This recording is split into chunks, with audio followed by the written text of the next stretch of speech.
இன்று நாடு முழுவதுமே அனுமன் ஜெயந்தி என்பது கோலாகலமாக கொண்டாடப்பட்டு வரும் நிலையில் தற்போது இந்த உலக புகழ்பெற்ற ஆஞ்சநேயர் திருக்கோவிலில் அதிகாலை முதலே இருந்து அந்த அனுமன் ஜெயந்தி விழா என்பது தற்போது கோலாகலமாக நடந்து வருகிறது. குறிப்பாக 18 அடி உயரம் கொண்ட ஆஞ்சநேயருக்கு இன்று அதிகாலை சுமார் 5 மணி அளவில் 1,08,000 வடைகளை கொண்டு அந்த வடமாலை சாத்தும் நிகழ்ச்சி என்பது தற்போது நடைபெற்றுள்ளது.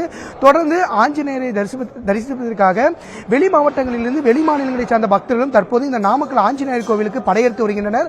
குறிப்பாக இந்த ஆஞ்சநேயர் கோவிலினை பொறுத்தவரை நாமக்கல், ஈரோடு, கரூர் போன்ற பல்வேறு மாவட்டங்களைச் சார்ந்த பக்தர்கள் அதிகாலை முதலே இருந்து வரிசையில் நின்று இன்று அனுமன் ஜெயந்தி பண்டிகையை ஒட்டி வடமாலை சாத்தும் நிகழ்ச்சியை கண்டு தங்களுடைய வேண்டுதலை நிறைவேற்ற வேண்டும் என்பதுதான் பக்தர்கள் தொடர்ந்து இந்த ஆஞ்சநேயர் கோவில் வந்து கொண்டிருக்கின்றனர். குறிப்பாக நம் காட்சியில் கூட பார்க்கலாம்.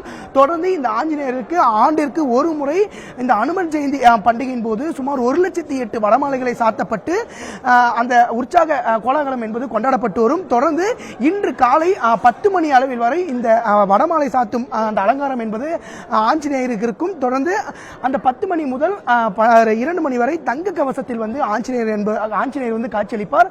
அதே சமயத்தில் தொடர்ந்து ஆண்டிற்கு ஒரு முறை அனுமன் ஜெயந்தி பண்டிகை கொண்டாடப்பட்டு வரும் நிலையில தொடர்ந்து இந்த உலக புகழ்பெற்ற ஆஞ்சநேயர் கோவிலில் தொடர்ந்து பக்தர்கள் வந்து கொண்டே இருக்கின்றனர். அதே சமயத்தில் பக்தர்களுடைய பாதுகாப்பு ஏற்பாட்டிற்காக மாவட்ட காவல்துறை சார்பிலும் மாவட்ட நிர்வாகத்தின் சார்பிலும் பல ஏற்பாடுகள் செய்யப்பட்டிருக்கின்றது.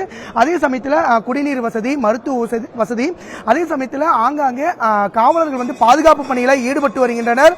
தொடர்ந்து இந்த ஆஞ்சநேயர் கோவிலினை பொறுத்தவரை தொடர்ந்து 10 நாட்களுக்கு முன்பே இருந்து அந்த வடைகளை தயாரிக்கும் பணியில் வந்து தொடர்ந்து அங்கிருக்கின்ற ஊழியர்கள் வந்து ஈடுபட்டு வருகின்றனர். அதே சமயத்தில் 1,08,000 வடை தயாரிப்பதற்கு சுமார் 2,500 கிலோ உளுத்தம்பருப்பு பயன்படுத்தப்படுகிறது. தொடர்ந்து 600 லிட்டர் நல்லெண்ணெய் கொண்டு அந்த வடைகள் தயாரிக்கப்பட்டு ஆஞ்சநேயருக்கு சாத்தப்பட்டிருக்கின்றது. அதே சமயத்தில் 10 மணி வரை இந்த வடைமாலை அலங்காரம் என்பது ஆஞ்சநேயருக்கு இருக்கும். அதே சமயத்தில் 10 மணிக்கு அந்த வடைகள் அனைத்தும் கலைக்கப்பட்டு ஆஞ்சநேயருக்கு சிறப்பு அபிஷேகம், அதாவது தயிர், பால், வெண்ணெய் போன்ற பல்வேறு வாசன திரவிய பொருட்களை கொண்டு இங்கிருக்கின்ற ஆஞ்சநேயருக்கு அந்த அபிஷேகங்கள் செய்யப்பட்டு பின்னர் தங்க கவசத்தில் ஆஞ்சநேயர் காட்சியளிப்பார். தொடர்ந்து இரவு வரை அந்த தங்க கவசத்தில் ஆஞ்சநேயர் காட்சியளிப்பதை தொடர்ந்து அதிக அளவிலான பொதுமக்களும் பக்தர்களும் இந்த நாமக்கல் மாவட்டத்திற்கு வருகை தந்து வருகின்றனர். அதே சமயத்தில் போக்குவரத்து பாதிப்பு ஏற்படாத வண்ணத்தில் வந்து நாமக்கல் மாவட்ட காவல்துறை சார்பில் இந்த